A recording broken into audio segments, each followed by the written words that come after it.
My name is Margaret, and I am 75 years old.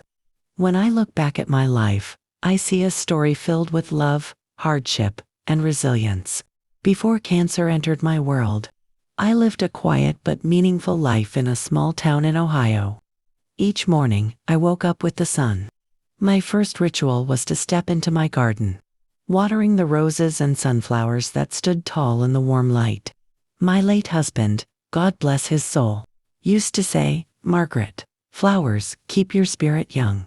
And maybe he was right. Because even in my 70s, I felt alive, full of purpose. I spent much of my time baking apple pies for my grandchildren. They loved the smell of cinnamon filling the kitchen. "Grandma, is it ready yet?" they'd shout, running into the house, their eyes shining with excitement. Those moments made me feel like the richest woman in the world. Sundays were reserved for church. I sang in the choir when my voice allowed it, and afterward, we'd gather for family dinners. Thanksgiving, Christmas, birthdays, every holiday became a celebration of love and togetherness. My home was filled with warmth, laughter, and the joy of family. I didn't worry much about my health. I'd always been strong, managing the house, the garden, and the grandkids with ease. My children encouraged me to get regular checkups, but I brushed them off. "I feel fine," I'd say with a laugh. I truly believed age was nothing but a number, and I had no reason to think my body was hiding a storm. Back then, I thought my remaining years would be peaceful. I dreamed of seeing my grandchildren graduate, maybe even get married. I pictured myself sitting on the porch with my knitting, watching the seasons change. My days felt ordinary, but they were beautiful in their simplicity. But life has a way of surprising us. Sometimes, it's not the big dramatic moments that change everything, it's the small ones. A little cough, a wave of fatigue, a loss of appetite. At the time, I didn't think much of it. I told myself it was just age, just the natural slowing down of the body. I was wrong. What I thought were harmless signs were actually warnings. My body was whispering that something was terribly wrong, but I didn't listen. And soon, those whispers would grow into shouts that I could no longer ignore. This is where my story truly begins, not in the safety of my garden or the comfort of family dinners, but in the unexpected shadow of illness that would test every ounce of strength I had left. It started quietly. At first, I felt tired in ways I hadn't before, not the kind of tired you shake off with a nap, but a deep exhaustion that lingered no matter how much I rested. Walking to the end of the street left me winded. Baking a pie felt like running a marathon. Then came the weight loss. Friends and family complimented me, saying, "Margaret, you look slimmer, younger." But I hadn't been trying to lose weight. My clothes grew loose, my rings slipped off my fingers, and I knew something wasn't right. And then, the cough. Just a tickle at first, something I ignored. "It's just allergies," I told myself. But the cough didn't leave. Weeks turned into months, and the sound followed me everywhere while I gardened, while I read to my grandchildren, even in the middle of the night. My daughter Emily grew worried. She begged me to see a doctor. "Mom, this isn't normal. Please, just get checked." But I waved her off, stubborn as ever. "Don't fuss, Emily. And aches and pains come with the territory." Deep down though, I was afraid. Hospitals always made me uneasy. I had seen too many friends go in and never come out. I didn't want bad news. I wanted to pretend everything was fine. So I ignored the warnings. But my body refused to let me hide forever. One evening, as I baked cookies for my grandchildren, I suddenly felt dizzy. My chest tightened, and I had to sit down. For the first time, fear wrapped itself around me. My grandchildren's laughter echoed in the background, but all I could think was, what if I'm not here to see them grow up? That night, I couldn't sleep. The cough rattled through me, and the fatigue weighed heavily. I finally admitted to myself that something was terribly wrong. The next day, Emily insisted on taking me to the doctor. I didn't argue this time. Something inside me knew that the truth could no longer be avoided. The hospital smelled of antiseptic and fear. I sat in the waiting room clutching my rosary, whispering prayers under my breath. Emily held my hand tightly, her eyes filled with worry. The tests seemed endless: blood work, X-rays, scans. Each click of the machine felt like a countdown to something I wasn't ready to hear.